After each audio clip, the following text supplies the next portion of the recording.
You know, people have said to me, you could go a little easier on progressives. You won't change anyone's mind by insulting them.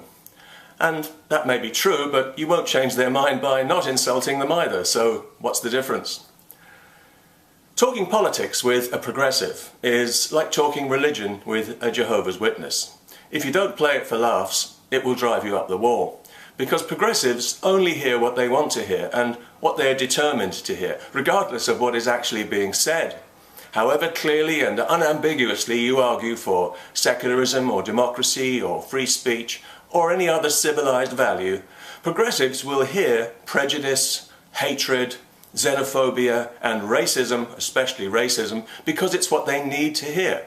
Otherwise they'd have to address the arguments and expose their shameless double standards. This way they can simply attack your character, which is of course what they always do. And these people shouldn't be insulted. What else is there? If you want to insult a progressive, and frankly I've yet to meet anyone outside the progressive bubble who doesn't, then you probably know already that a good way to do it is to tell them the truth when the truth is incorrect. It really is the ultimate affront. And obviously the more incorrect the better. That's if you feel like a bit of sport, because often they'll struggle even to process the information. So childishly committed are progressives to believing what they think should be the truth but isn't and never will be. So for example, oh, and by the way, trigger warning progressives, you might want to adopt the standard procedure at this point and put your fingers in your ears, if you haven't already. You could start by pointing out to them that all cultures are not equal, that they're not even close to being equal, and that only somebody who's been hypnotized would think they were. You could then add that it's perfectly possible for black and brown-skinned people to be racist. They'll hate this because to progressives, if somebody has a darker skin tone, then all criticism of anything they say or do is a far-right hate crime, especially if they speak or behave in a way that invites ridicule and contempt. Another good way to get the progressive dander up is to tell them that nobody has the right to censor anyone else's opinion, however hurt their feelings might be. Now, progressives will really hate this one, because they are more inclined than anyone outside religion to believe that your thoughts and opinions are subject to their moral jurisdiction. So whereas a normal person may disagree with your views, a progressive will disapprove of them. And for progressives, it's never enough to simply disapprove of a thing. It must be banned. You must be silenced. And when you're not silenced, it really does seem to annoy them. So it's always worth rubbing it in whenever you can. Another good way to insult these pseudo-liberal plunkers, no offence, is to tell them that opposing a federal dictatorship in Europe has nothing to do with racism or xenophobia, and that only a malicious and paranoid mind would think otherwise. That should get their malicious and paranoid minds in the highest of dudgeon. But if you really want to get these self-righteous half-wits apoplectic with fury, then simply point to the Middle East and tell them that the so-called Palestinian problem is self-created and driven entirely by crude Arab, Muslim, Jew hatred as mandated by Scripture.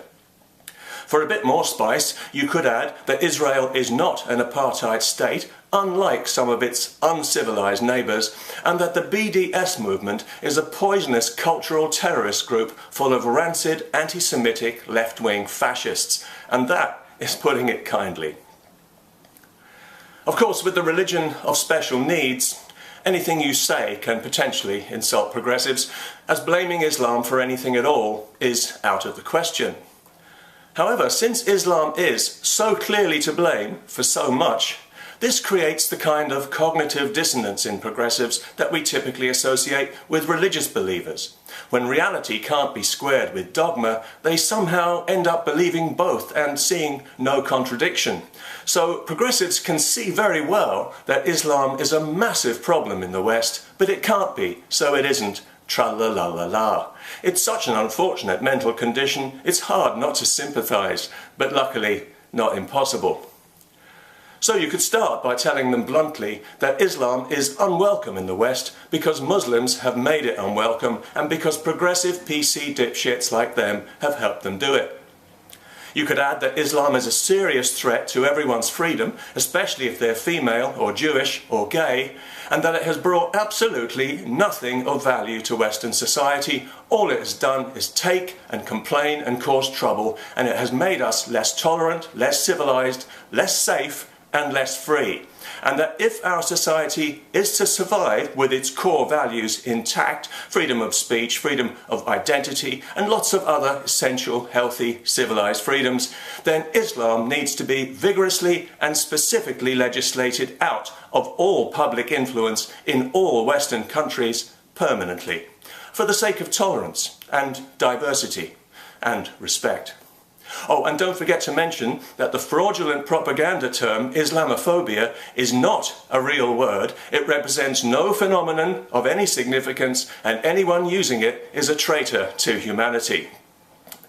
That should just about do it. Now, of course, if you say these things, you will instantly bring down a torrent of slanderous abuse on your head, but relax, that's part and parcel of dealing with progressives. You'll quickly find out that abuse is all they've got, and when you think of the desperate culture of denial and the abject moral vacuum it's coming from, it's hard to imagine a higher compliment or a more spectacular endorsement. Thanks, progressives.